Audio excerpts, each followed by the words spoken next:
Yeah, okay. I don't wear glasses again. I had the resolution set down. Anyway, this dying that I'm talking about has been taking place for some time now. Like from mid February 2014 to Halloween, end of October 2015 coming up.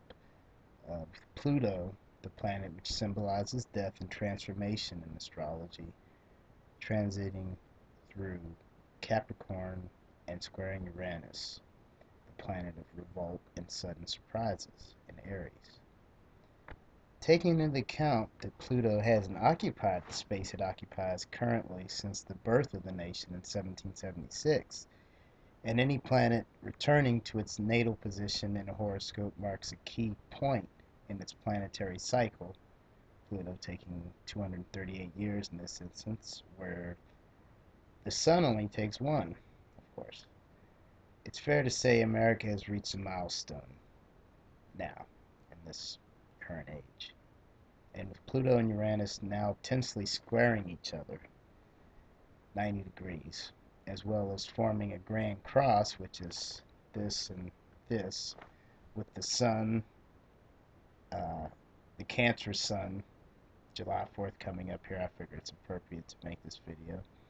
And the Libra Saturn of the United States in its natal chart, when it was born, obviously the Sun was in Cancer, but Saturn was in Libra, which and it was in square with the Sun, which is a very harsh aspect, and which means that this country was destined to have a lot of growing pains, as we have seen over and over again.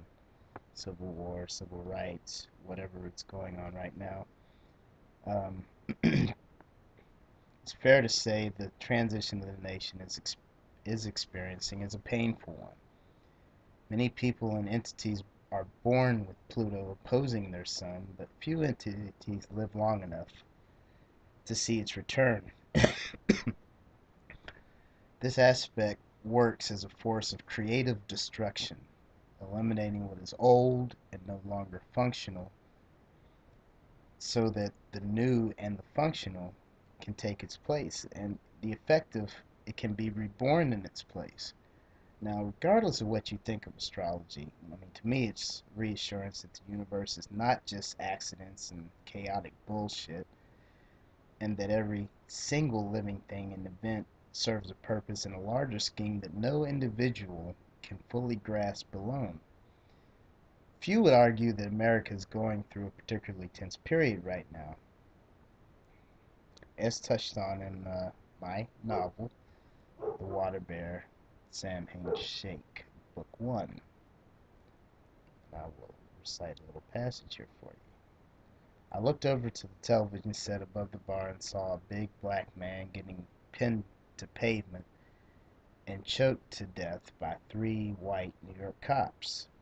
The Ferguson Michael Brown shit had just gone down the week prior, but still some clueless bitch was up there on Fox News eagerly suggesting that these were isolated incidents, as in only incidentally part of an ongoing series of isolated incidents, which couldn't in any possible fucking way indicate a pattern of police abuse. How can justice be done when it can't be universally agreed when injustice has occurred? Why would half-wits want to solve a problem that doesn't exist in their own fragile bubbles of reality? I I'm gonna cut off that part right there. You can read more of it if you like. All the info should be here in the video. I intend to keep track of the upheavals as they occur in these posts, but early on I just wanted to say Happy Death Day to the land that I love, because this is, I'm going off the cuff now. This is, and I'm tired of reading. This, this is um, America's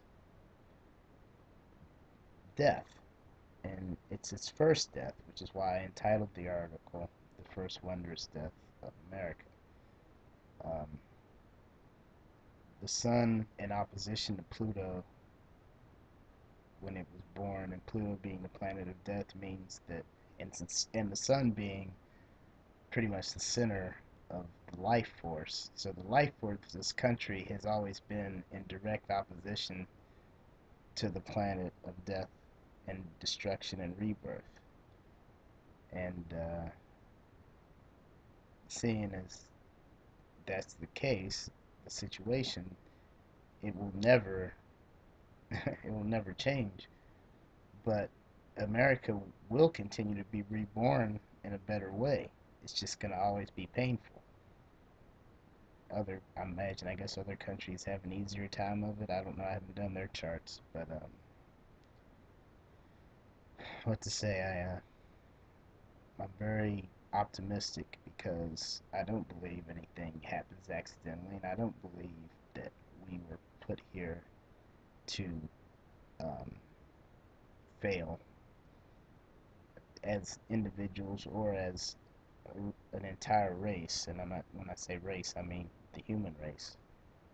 Um, we have these obstacles that we have been put before us, and we have obstacles that we put before ourselves that don't even have to be there. Once we eliminate those, then we can concentrate on coping, if not changing, the obstacles that can't that, that we don't put in front of ourselves that are just there anyway. I mean, there are certain things that we have to adapt to. And well, thank you very much for listening, and I'm going to sign off here.